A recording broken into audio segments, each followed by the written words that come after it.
también llamado vía motora voluntaria.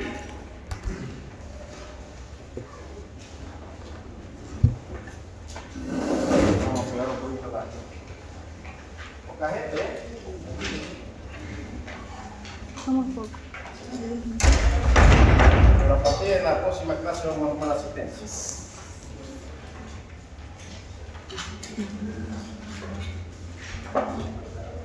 Bien, entonces la vía piramidal tiene origen en el área motora de la corteza. A ver, ¿quién ha estudiado las áreas corticales? ¿Dónde está el área motora? En la circunvalación central. Perfecto. Aquí entonces vemos la imagen. Este lobo frontal, parietal, temporal. El surco central o el volante. Por delante de este surco lo vemos marcado acá, el área 4 de Broca, o área motora primaria.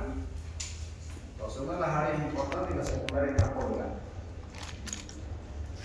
Entonces, en estas áreas, ahí están las neuronas que tienen que ver con la motilidad voluntaria.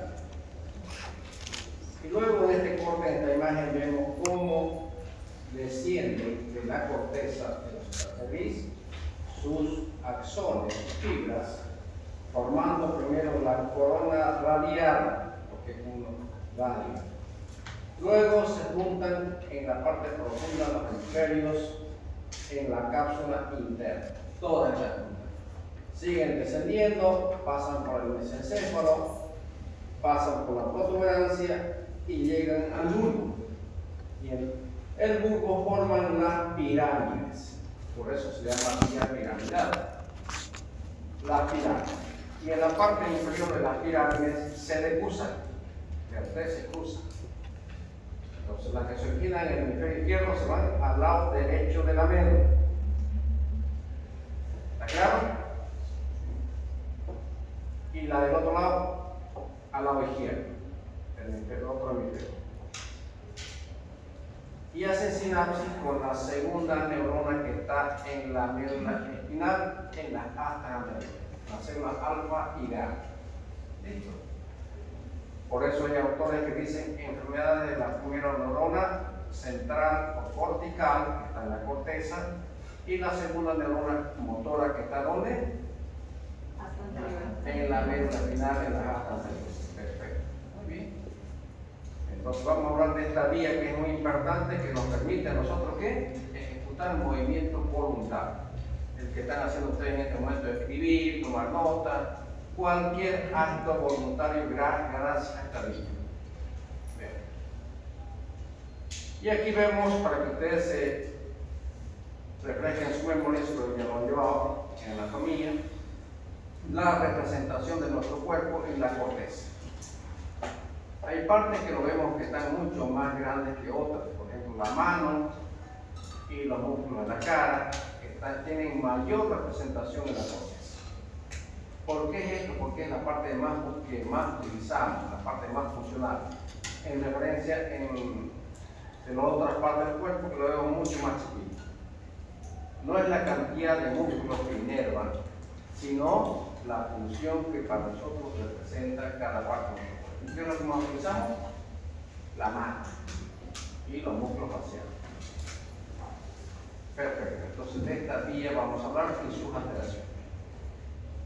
Entonces en la exploración, cuando exploramos esta vía, lo podemos hacer a través de la inspección y la palpación. La inspección, cuando nos fijamos en un paciente, los que han hecho práctica ya se han dado cuenta de que solamente con observarlo al paciente que está postrado en la cama, vemos que una parte de su cuerpo no lo mueve. Entonces, algo pasó con esta vía. Y que la otra parte, por más que esté en coma, lo mueve. Y si le hacemos un estímulo, indudablemente que la parte que no está comprometida lo va a mover activamente. Bien. Ahí entonces inspección mirando al paciente en su lecho, cómo mueve la parte que no está afectada. Y sobre todo en los pacientes que ya han pasado tienen un tiempo y vemos las secuelas. Vean en este caso, como el bracito eso lo tienen así flexionado, no lo mueven, como mueven muy poco. Cuando caminan, hacen semicírculos del lado afectado, semicírculos en cada brazo. Marcha parética espalda, porque no lo puede funcionar. Se quedan por compromiso de la vía motora, de la vía piramidal. Ya hacemos algunas maniobras, como ven en esta imagen, que es la maniobra del ninja Sini, que está en su libro que les he indicado de psicología del sistema nervioso de Padilla y Espinosa. Lo hacemos poner, si sospechamos que hay compromiso de un lado, decimos que lo mantenga los brazos ahí extendidos y que cierre los ojos. Indudablemente que el lado que tenga menos fuerza va a ir cayendo lentamente. Ese es el lado que está ya con compromiso de la vía motora. Lo que se llama parece. Hay dos compromisos. Parece es un compromiso parcial de la movilidad voluntaria. Y plejía prácticamente ya no hay absolutamente ningún tipo de movimiento. Plejía es igual a parálisis. Entonces, puede ser una monoparesia cuando compromete a un solo miembro, puede ser una hemiparesia que compromete a la mitad del cuerpo, hemimital, puede ser una paraparesia que comprometa a los miembros inferiores solamente, o una cuadriparesia que comprometa a los cuatro miembros. Lesiones generalmente, en este caso, medulares.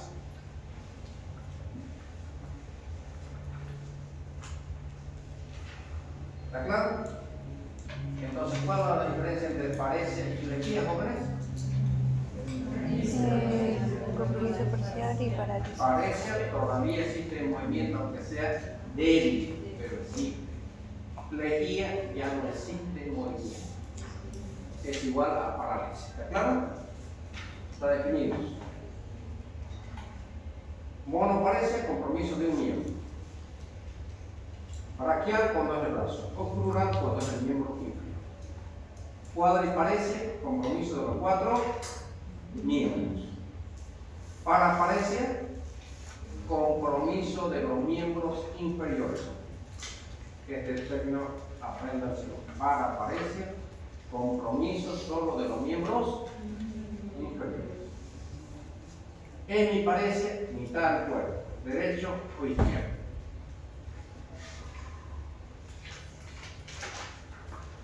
Por supuesto, exploramos también el tono muscular y del lado afectado va a haber hipotropia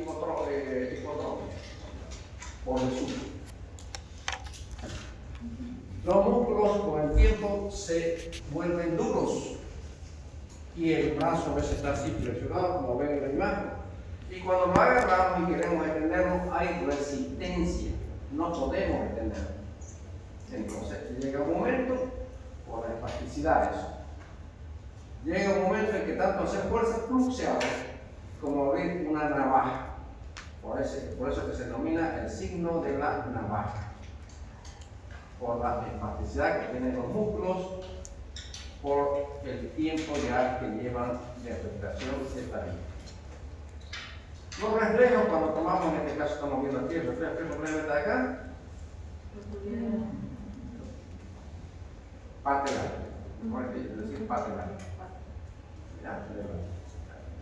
Orilla.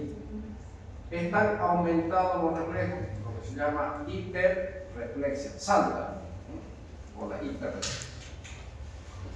Cuando tomamos los reflejos cutáneos abdominales, que son tres, uno a nivel del ombligo, otro por encima y otro por debajo, ponemos un bajadero, por ejemplo, y presionamos sobre la piel a este nivel. ¿Qué acontece cuando presionamos y jalamos hacia un lado? Se mueve esta parte de acá. Pero en este caso, los reflejos no existen. Se llama abolición de los reflejos cutáneos abdominales. Del lado afectado, por supuesto, y del lado sano aparece. No se olviden que yo me dije en la anterior clase que en neurología comparamos la mitad derecha con la mitad izquierda. Y en el miembro inferior que encontramos por este famoso signo de Da Vinci. ¿En qué consiste? Pasamos un objeto romo por la planta del pie de abajo hacia arriba, presionando, y vamos a ver que estos dedos se abren y el dedo gordo se va hacia atrás como extensión. Eso es el signo de Da Vinci positivo que aparece cuando la vía motora voluntaria o vía piramidal se abre. ¿Está claro? Este signo cuando aparece, cuando se resta la vía piramidal. Ahí está la paresia, la plejía, la hiperreflexia, la hipertonía y el signo de Da Vinci, que son signos de liberación piramidal. ¿Estamos? ¿Cuáles son los signos de liberación piramidal? ¿Cómo repitamos? Paresia o plejía, hiperreflexia, hipertonía, y el signo de Da Vinci. Y hay otro signo también en el miembro superior que se llama el Hoffman, que es igual que el Da Vinci en el pie. Agarramos el dedo medio y como si lo pellizcáramos encima de la uña, apretamos ese dedo. Y los otros dedos saltan. Eso es Hoffman positivo. Solo aparece del lado del cuerpo que tiene afectada la vía piramidal. ¿Estamos? Es similar al Da Vinci. ¿Estamos? Sí. Perfecto. Signo de liberación piramidal, se le pregunta en un examen, ya sabe la respuesta por eso. Paresia o plejía, que es el compromiso motor, hiperreflexia, hipertonía, puede haber el signo de Da Vinci y el Hoffman.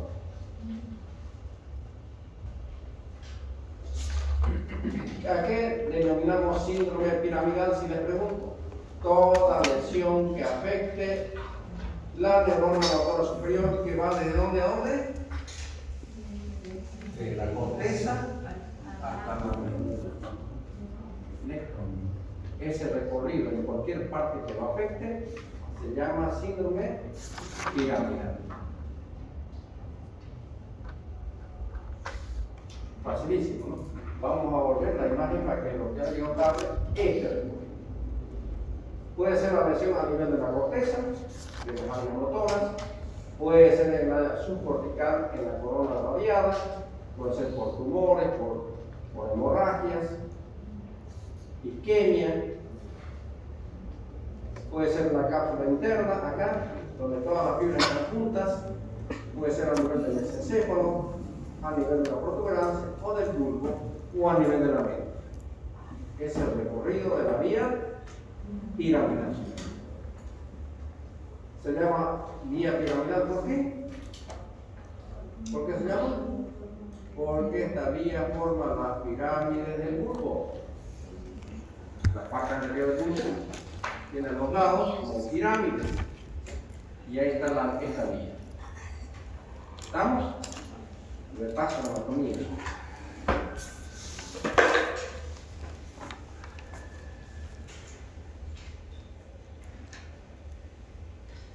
Hemiplejía o hemiparesia. Hemi, ¿qué significa? Mitad del cuerpo. Plejía, ausencia de movimiento en la mitad del cuerpo. Paresia, todavía existe un movimiento, aunque sea vestigial. A veces le decimos al paciente, mueva los dedos, no mueve, no puede levantarlo, ni la pierna ni el brazo, pero le decimos, mueva los dedos, hace un pequeño movimiento en los dedos. O del pie. Eso ya es paresia profunda. O puede levantar, pero no tiene fuerza como el lado sano y se cae. Paresia. Entonces, están viendo que es la mitad del cuerpo, ¿no? ¿Y esto compromete qué? La motilidad voluntaria. Todo lo que ejecutamos voluntariamente. Movimiento. Como dice aquí, total, que sería la plejía, y parcial, la paresia. Compromete el territorio que compromete a la cara, al miembro superior y miembro inferior. Ya sea la paresia, la hemiparesia o la hemiplejía. Por eso se denomina fascio por núcleos faciales, braquio por el miembro superior y plural por el miembro inferior. Decimos hemiparesia, facio, braquio, plural o hemiplegia. Compromiso de los músculos faciales, el miembro superior y el miembro inferior. Está clarísimo, ¿no? No es como perverso. Yo tenía profesores en el colegio que así nomás había sido. No hacía repetir. Así no hacía sido. Yo estudié en un colegio fiscal, que era el único colegio que existía, Camiri, y que se llamaba, ¿tiene alumno de Camiri acá? Ninguno, ni conocen siquiera. En su momento fue la capital petrolera de Bolivia. Sacaron todo el oro negro de ahí. Y los turnos y los trabajadores eran 3 turnos. Todos los días los cosas. Y mi colegio se llamaba Gabriel René Moreno, como la universidad. El único colegio. La mayoría hijos de petrolero. Bien, sigamos. La hemiplegia o hemiparesia, las causas o etiología. Hemorragias cerebrales, isquemia, ya hemos visto, ya les he enseñado, hemos hecho práctica. Justamente hemos visto pacientes con isquemia y con hemorragia, ¿verdad? Lo que han hecho práctica. Traumatismos craneoencefálicos, compresiones por tumores o quistes, procesos inflamatorios como la encefalitis, trastornos congénitos o funcionales como la histeria. ¿Por qué decimos funcionales? Porque el paciente simula, no tiene nada orgánico como en estas causas. Entonces el paciente está simulando que está parético o pléjico. Esos son pacientes con trastornos psiquiátricos. A mí me ocurrió un caso muy curioso acá justamente. Me llaman un día de la clínica privada para que valore a un muchacho joven. Ustedes, hoy lo veo y lo encuentro la familia afuera, ustedes con todos llorando los papás de afuera. Esto lo veo un paciente joven, entro siempre con una enfermera. Antes de ingresar ya lo había visto el estudio que estaba normal una tomografía del cerebro. Paso a valorar al paciente y lo veo que estaba parpadeando rápido, eso es un estado tensional. ¿Y qué pasó, mi amigo? Le digo, no lo conocía, yo le presenté, lo voy a revisar, muy bien. Y él ya se notaba que estaba muy tensionado. A ver, levante los brazos. De un lado me levantó, el otro lado nada. Mueva las piernas.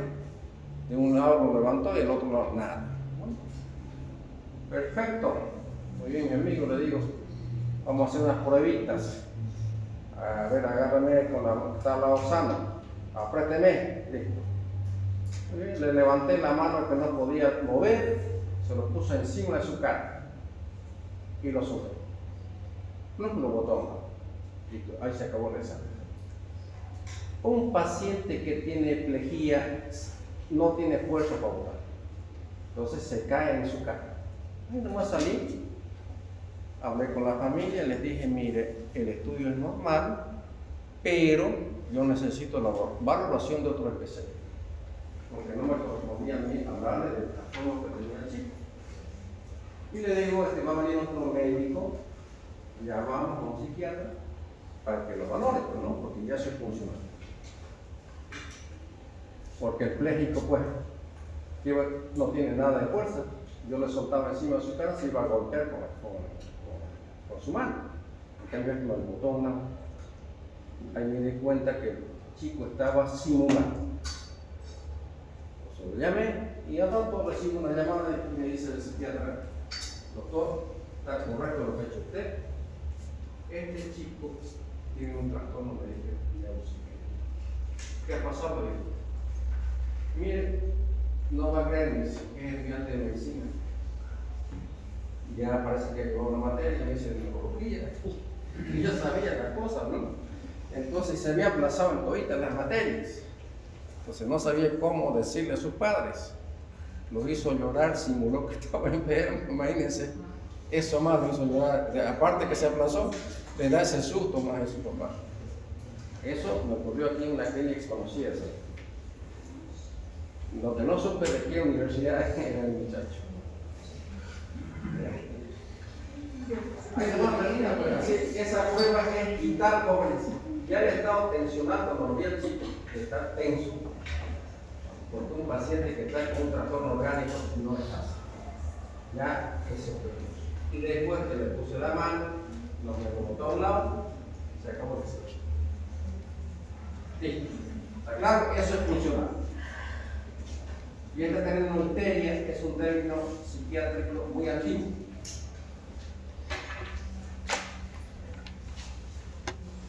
Entonces la clínica depende de la altura de la lesión. Lesiones pueden ser a nivel de la corteza, como les dije, que pueden ser muy extensas, como dicen las lesiones, debajo de la corteza, son las subcorticales. A nivel de la cápsula interna, jóvenes, lesiones pequeñitas, por ejemplo, paciente hemipléjico, porque todas las fibras se juntan ahí en ese sitio y los pacientes no llegan de izquierdo. Ya a nivel de otros pueden llegar de poroso en coma, está en la corteza, pero la lesión es muy grande. En la cápsula interna es el sitio donde todas las fibras se juntaron y lesiones muy pequeñitas lo dejan paciente hemipléjico o hemiparético profundo. Luego hace el estudio y una pequeña hemorragia, esta solamente nada más, y el paciente es plano. ¿Estamos?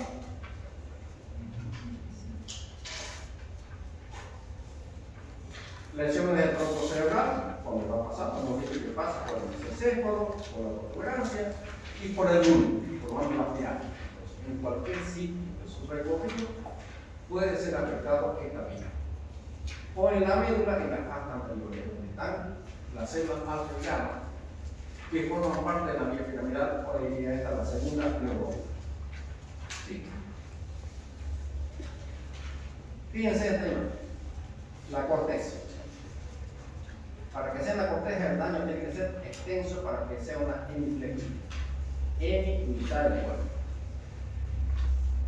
En la cápsula interna, una lesión muy directa de la cápsula interna. Profundo, al lado del tálamo. Entonces, lesiones pequeñitas en este sitio lo dejan al paciente hemipléjico. Llega al mesencéfalo y a veces compromete el tercer par craneal que está acá.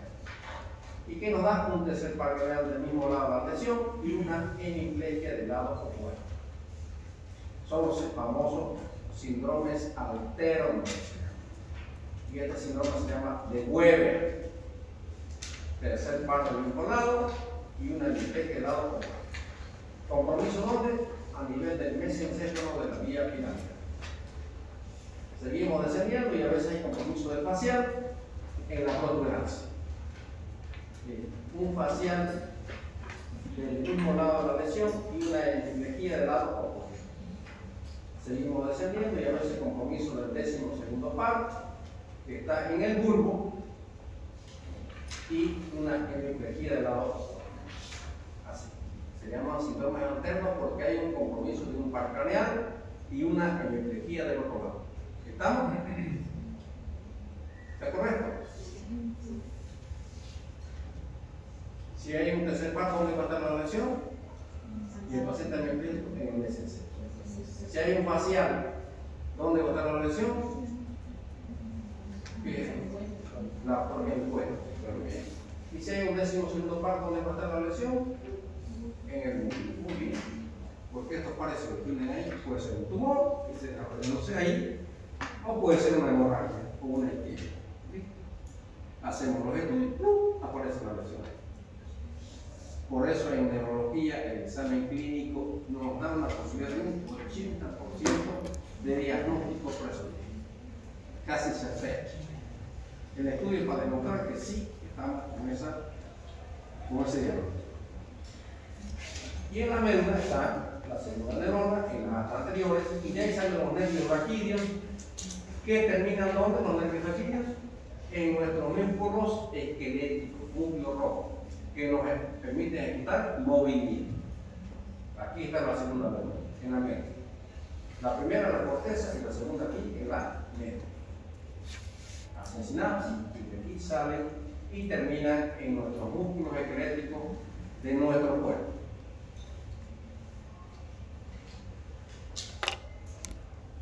A veces el trastorno del lenguaje también, cuando es el hemisferio izquierdo, la famosa afasia motora o de Broca, porque compromete esta área de Broca, que solo es funcional en el hemisferio dominante. La mayoría de los seres humanos, el 80% en el izquierdo. Salvo algunos zurdos que tienen como dominante el hemisferio derecho, tienen funcional ahí esa área de Broca. ¿Está claro? Solo esto es funcional, estas áreas de Broca y de Wernicke en el hemisferio dominante. Perfecto. Entonces los pacientes quedan afásicos. La fascia motora de Broca que no puede articular palabras. Y la fascia de Wernicke que no puede comprender lo que escucha y no.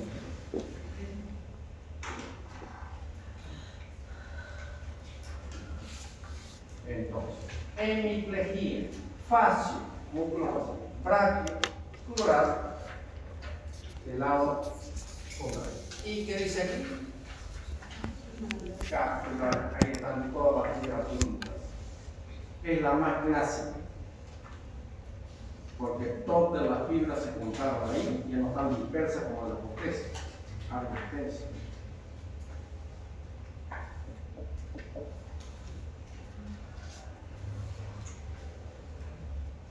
Claro que no está delimitación de la cápsula, se compromete el tálamo, cápsula talámica, pero los pacientes realmente con lesiones tan pequeñas llegan despiertos sin poder mover la mitad de su cuerpo. Y los alternos, ya les dije que el compromiso de qué? Lumbar craneal. El Weber, por ejemplo, tercer par del mismo lado de la presión y una hemiplejía del lado contrario. ¿Está claro? ¿Qué signo tiene el tercer par craneal por eso? ¿No se afecta? Dosis palpebral. Muy bien. Midriasis. Midriasis, excelente. ¿Qué más? ¿Y el ojito cómo está? Desviado hacia afuera. Tres cosas. Dosis palpebral, que no puede abrir los párpados, ojo desviado hacia afuera y pupila dilatada. Listo. Eso vemos en ese ojo esas tres cosas. Decimos compromiso del tercer par craneal. Listo. Muy bien, señorita, está respondiendo todo. Ya está. Yo me pillo que tiene verdad, así que ya más o menos vamos a ver cómo le va en el examen, se lo voy. Y por supuesto tenemos a nivel de la protuberancia estos síndromes. El más clásico es la parálisis facial periférica que afecta a la mitad de la cara. Síndrome de cubil inferior. Entonces va a tener un facial del mismo lado y una hemiplejía del lado opuesto. El facial no se origina, ¿dónde tiene su núcleo? En el cuerpo. Hacemos un estudio y no encontramos una hemorragia, una isquemia o un tumor en la protuberancia. Listo. Afectó al núcleo del séptimo par y también a la vía motora. La diferencia es que nos orienta que el par comprometido está del mismo lado. En el bulbo a veces aparece el síndrome de Jackson, la mitad de la lengua paralizada y una hemiplejía del lado opuesto. Síndrome de Jackson, como el cantante, ¿no? El rock and roll. Esto vamos a llevar más adelante, hemiplejía medular, el síndrome de no sé cuál, les voy a hablar para no confundirlo cuando hablemos de médula, todos los síndromes medulares, con esquema, con luz, para que lo entiendan. Entonces veamos acá, lesión de la neurona motora central. ¿Dónde está esta?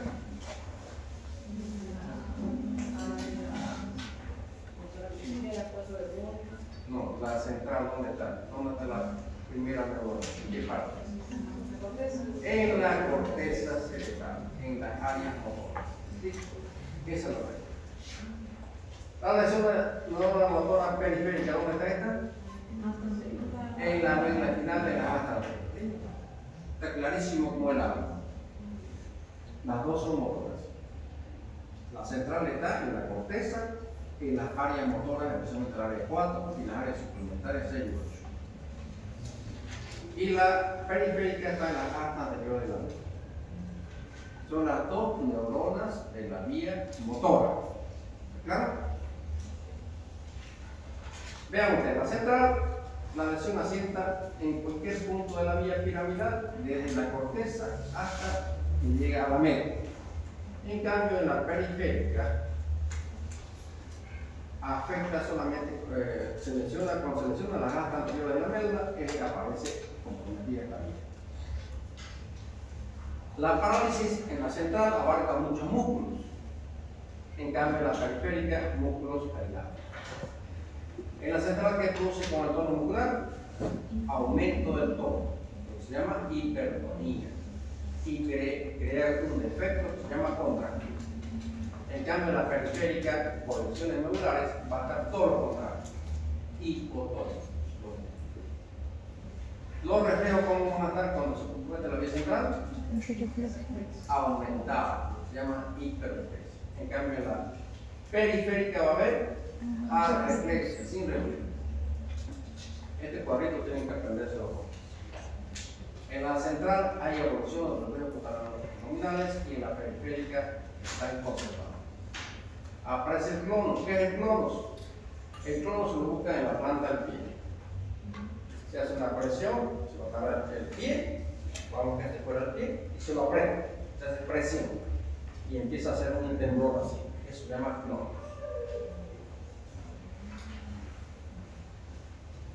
El Babin y el Hoffman, ya les dije, el Babin que lo buscamos en la planta del pie y el Hoffman en la mano. ¿Está bien? Hay atrofia muscular y en la periférica no hay atrofia. Hay fasciculaciones y en la periférica Hay fasciculaciones. en la periférica hay fasciculaciones y en la central no hay fasciculaciones. Vamos a hablar de los términos que vamos a utilizar y sobre todo esto en examen a los pacientes con lesiones medulares cervicales, que es la cuadriplejía o cuádrupla. Lesiones cervicales altas. Entonces, que lo deja el paciente, en otras palabras, si hay cuadriplejía, estará paralítico de los 4 miembros. Y a veces con compromiso de la vía respiratoria. Puede ser flácida o espástica si es producida por tumores. Que va por poco, hay espasticidad y hiperreflexia por compromiso de condromastosis y a veces por tumores ascendentes.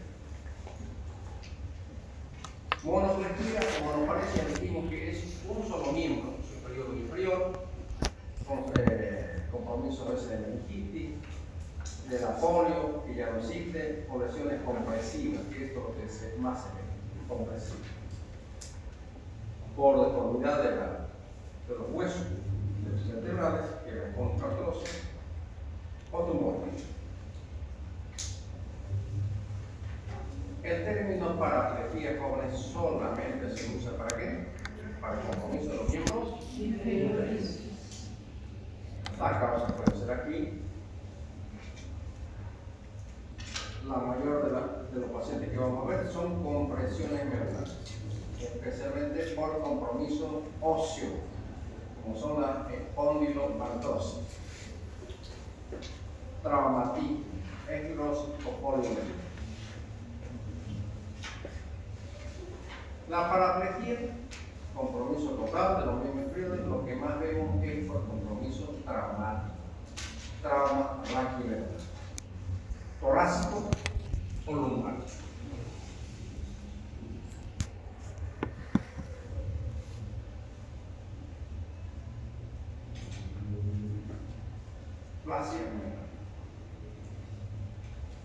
Diagnóstico eminentemente clínico, haciendo el examen y haciendo el interrogatorio, viendo qué los antecedentes. Pedimos estudios como puede ser una tomografía cerebral en caso que veamos que es como es la primera neurona, o podemos pedir una resonancia magnética de entrada que nos da mayor resolución, especialmente a nivel neural. Diagnóstico diferencial, depende de los compromisos de los miembros afectados, a veces una monoparesia, en complejía, a veces que no aparece, entonces una hernia de disco, entonces tumores. Bien. ¿Está claro la vía piramidal, jóvenes? No hay duda, ¿no? Un poquito de la vía extrapiramidal, vamos a hablar de lo más importante de las enfermedades que vamos a ver, seguramente en nuestro tráfico hospitalario.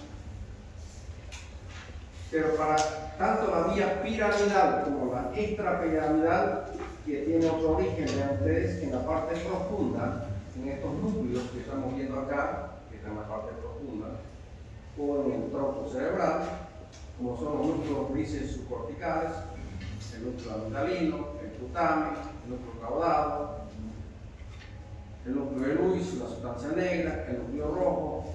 Todos esos núcleos forman parte de la vía extrapiramidal, que también van a tener en nuestro músculo. Y las dos vías, tanto la piramidal como la extrapiramidal, están mandando señales en todo momento para que nuestros músculos estén semicontraídos. Las dos vías. Vean ustedes cómo se denomina la fibra extrapiramidal. Retícula espinal, que viene de la sustancia reticular a la médula.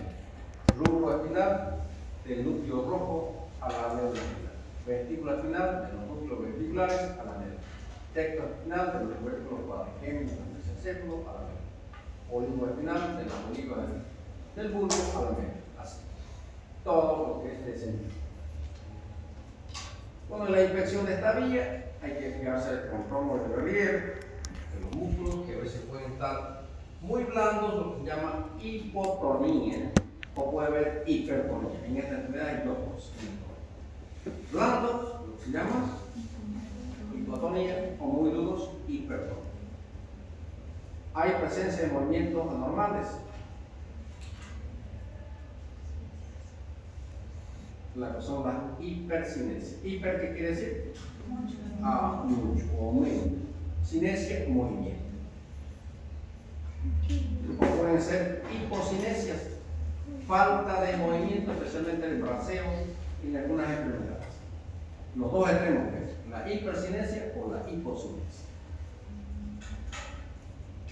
Vamos a ver. Palpando los músculos, sabemos si están hipotónicos o hipertónicos. A veces hay temblor. Cuando hacemos estas pruebas, índice nariz, se descompone el movimiento y hay temblor de acción. Prueba índice nariz o lóbulo oreja. Vamos a hablar de esta enfermedad que es muy conocida, ¿no? Que es una enfermedad extrapiramidal. Ahorita la vemos extrapiramidal. ¿Han escuchado hablar de esta enfermedad seguro? Enfermedad de Parkinson.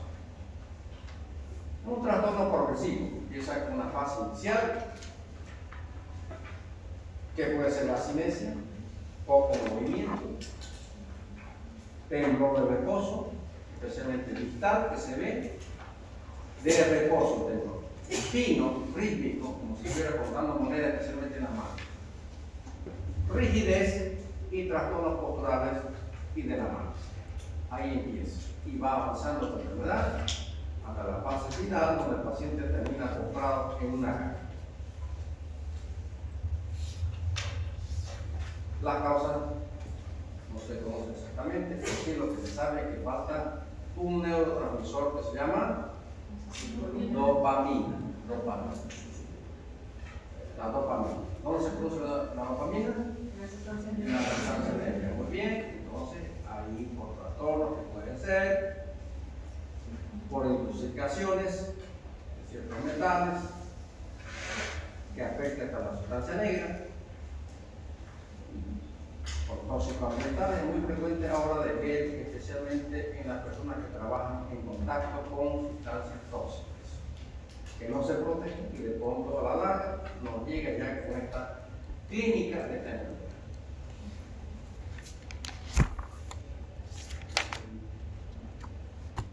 Entonces la clínica, que es el temblor de reposo, que es rítmico, que pueda aparecer un miembro y se va extendiendo a otras partes del cuerpo. Afecta también la cara, la mandíbula, la lengua y se identifica cuando el paciente está tenso, especialmente cuando el sangre está tenso, aumenta ese temblor, mejora el ambiente tranquilo y desaparece este temblor durante el sueño, desaparece. Asinesia, ¿qué querrá decir con eso? Falta de movimientos. O con movimiento o sin movimiento. Falta de movimiento espontáneo, especialmente ese movimiento para levantarse que dicen estos pacientes. Doctor, cuando estoy sentado me cuesta dar los primeros pasos. Estos pacientes tienen una cosa paradójica. Si bien no pueden caminar, pues corren. Ustedes corran, les tiro una carrera.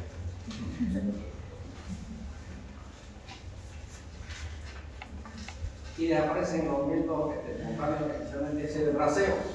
Si nos fijamos con nuestros amigos que van por delante, hacemos esto automáticamente, el braceo. En estos pacientes no hay braceo. ¿Cómo caminan?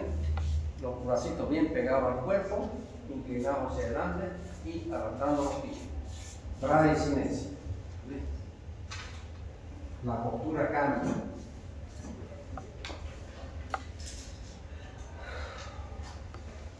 Dificultad para discutir inclusive su propia saliva. Por eso lo vemos que está fluyendo la saliva por las funciones labiales. Rigidez del cuello de los miembros afectados, por eso el paciente no puede ejecutar los movimientos rápidamente. Alteraciones posturales, está inclinado hacia adelante.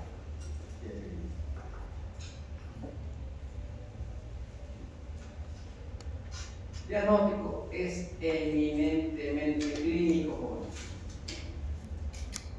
Clínico, no hay examen que diga este examen pida para diagnosticar Parkinson, no es así. Es en base a los signos y signos. Clínico. Y yo les pregunto cómo se hace el diagnóstico de la enfermedad de Parkinson, ¿qué dicen ustedes? Clínico. Por los signos y signos.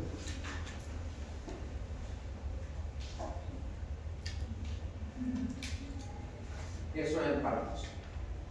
Y todos los medicamentos que están para esta enfermedad son en base a qué? A dopamina. Todo lo que estudia usted, dopamina. La enfermedad de Wilson es otra, siempre más por cultura, pero rara vez se ve. Pero para la cultura de ustedes es una enfermedad de generalidad que se llama degeneración hepatoneuricular, porque compromete el hígado y el núcleo linfático. Por eso decimos que hay cirrosis hepática y compromiso del núcleo linfático, que presentan temblor asociado a contractura rápidamente explosiva, disartria, fase, disminuida y expresiva en todos los pacientes, alteración hepática, característica, hepatomegalia, y el anillo corneal de cáncer expreso. Diagnóstico basado en la clínica y la alteración hepática. Corea, estos signos pueden ver 60 veces. Hay dos tipos de Corea, no es el país de Corea. Esta es una enfermedad. La Corea de Sydenham, que afecta especialmente a los adolescentes y a los niños, aquellos que han enfermado fiebre reumática. Y la Corea de Huntington, que es de origen genético y aparece después de los 30 años. Compromete los núcleos de la base y la sustancia negra. Yo he visto algunos casos de la Corea de Sydenham que los niños hacen movimientos o gestos y especialmente la cara, esas muecas que están moviendo en la cara, gesticulando algo. Entonces, como están en edad escolar, muchas veces los profesores piensan que el niño está haciendo un mal comportamiento y castigan. Y uno se desespera. Como dice acá, afecta a los niños y al otro lado. Son movimientos sin ritmo, bruscos, especialmente visibles dobles. El superior, tronco y las muecas que se ven en la cara. Esos gestos que hacen los pacientes. ¿Qué existe? Hipotonía utilizada, trastorno psicológico, demencia y los antecedentes de fiebre de humano. En clínica, trastornos de hipercinéticos con hipotonía. Eso se existe en los grupos violentos con hipotonía. El maligno, la enfermedad también de carácter capilar, solamente se afecta esto el cuerpo talámico de Lewis. A veces el paciente de edad avanzada, que rara vez se ve, que afecta exactamente ese punto y así tengo como oleadas. Hemivalismo también, en la mitad del cuerpo o monovalismo. Yo voy a tener la oportunidad de ver una sola vez, solamente para cultura. La tetosis sí, también lo ven ustedes, esta enfermedad, especialmente lo que van a ser pediatras y neonatólogos. Esto se produce por una hipermovilización a nivel del putamen y el caudado en los recién nacidos. ¿Qué presenta en estos niños? Movimientos de hiperextensión y flexión en la mano. Su manito está haciendo a la nada, recién nacido. Se hacen los estudios y en esa etapa se hace ecografías transformadores y se ve que hay hipermovilización a nivel de los núcleos de la base. La tetosis.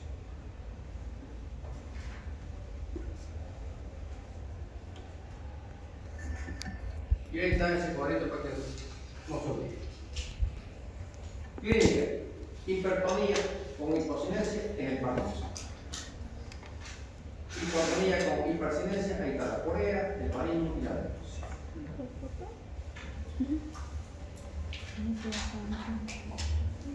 Bueno, jóvenes, que estamos viendo bien y ya están haciendo sus prácticas, han ido 3 grupos, el grupo de mañana y el día viernes para completar lo que les tocaba esta semana y la próxima empezamos con la otra mitad. ¿Verdad? ¿Alguna pregunta, alguna duda, jóvenes? ¿Ninguna? Está más claro que el agua, ¿no? Sí, pues continuamos entonces nuestras clases prácticas.